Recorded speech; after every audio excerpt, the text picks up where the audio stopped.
vraiment on regarde, voilà. Même sur la sirène, là, on peut dire qu'il y a une façade pour moi, l'arrière est tout aussi important.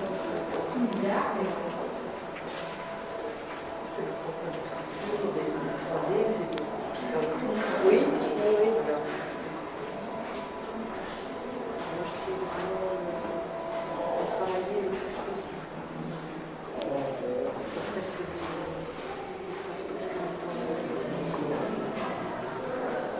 Surtout quand je travaille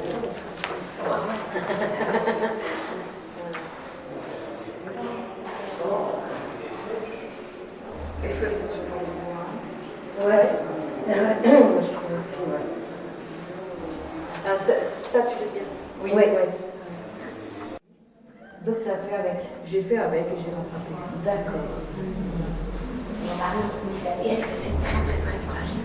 C'est fragile au sens où, comme c'est très tendre, si tu veux, là, si je donnais un coup d'ongle, tu verrais la trace de l'ongle. On est sur une des sculptures sur le thème de la danse, qui est un thème que je travaille depuis plusieurs années maintenant. Le point de départ étant un mouvement de danse qui m'a été inspiré par des postures de la chanteuse Barbara qui, quand elle chantait, avait toujours des postures un peu particulières que je trouvais très proches du mouvement de la danse. Et notamment ce mouvement du bras derrière la tête qu'on retrouve dans cette sculpture-là. Et puis, par la suite, à l'occasion d'une exposition, un hommage à Isadora Duncan, donc grande initiatrice de la danse moderne, on va dire. J'ai découvert le parcours d'Isadora Duncan et des œuvres de Rodin, des œuvres de Bourdelle, des dessins, des peintures, des pastels, qui représentaient un peu son travail de danse. Et là, j'ai été vraiment fascinée par tous ces mouvements qu'elle arrivait à créer, et je me suis beaucoup inspirée des mouvements d'Isadora Duncan pour mon travail sur la danse.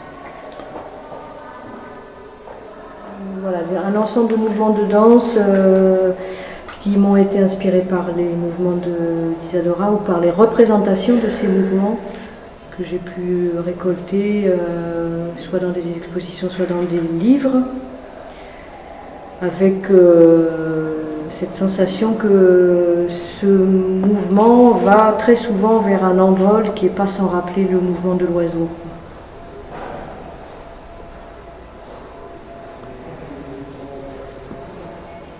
Le travail de la sculpture, pour moi, étant avant tout une recherche du mouvement et de la représentation du mouvement.